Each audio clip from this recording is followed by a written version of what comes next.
not going to know what you were supposed to do with the video in the first place, because we see a lot of content online. And for me to reach a point where I get inspired by it, I'm not going to copy the person word for word, and I'm also not going to copy the topic. I want to maybe give my take on the topic, or maybe grasp something that I learned from that video.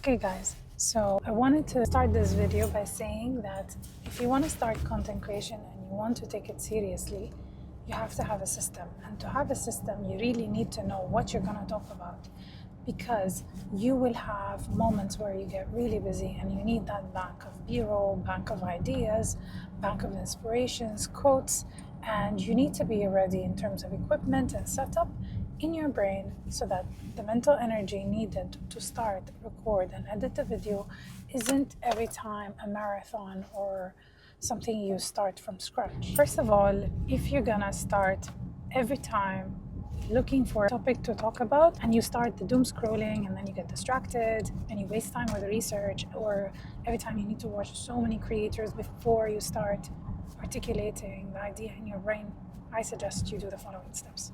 First of all, dedicate an entire day where the theme that's on your head is content creation. So for that day, either you're gonna be allocating time in the evening or you have time during your working day for the content creation.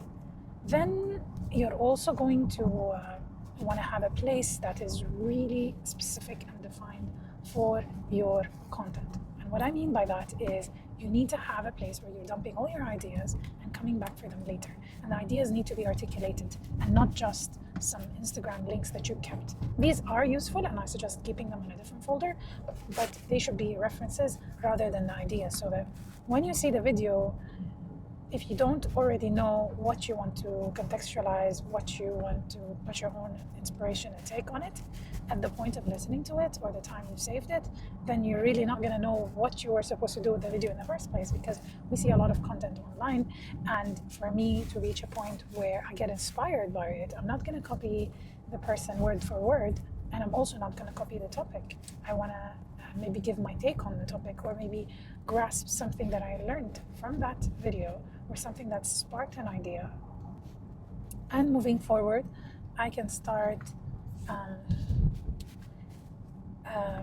articulating my own thoughts into the video, and it could be my topic. So instead of that, you should have an area where you keep all your ideas. For me, it's two places. I have folders on my desktop labeled video 1, video 2, video 3, and so forth. This folder on my desktop has B-roll, it has inspiration, and it also has a rough script, whether it's something I brainstormed with AI or an idea that I've written and it's most likely just recorded or dictated. After that, I close that topic and I start collecting information about that topic that I've decided to. So whether it's recording more B-roll or getting more inspiration from other places, and that could be a research of a week. So throughout the week, I'll be concentrating on perfecting that before I sit down and record. So there are days where I record at the top of my head, like today, and there are days where I wanna make sure that the information reaching my audience is crystal clear, and so I use a script. So every time I face the challenge of not knowing what to post, I usually just go back to my idea bank or my content folder and I decide according to that.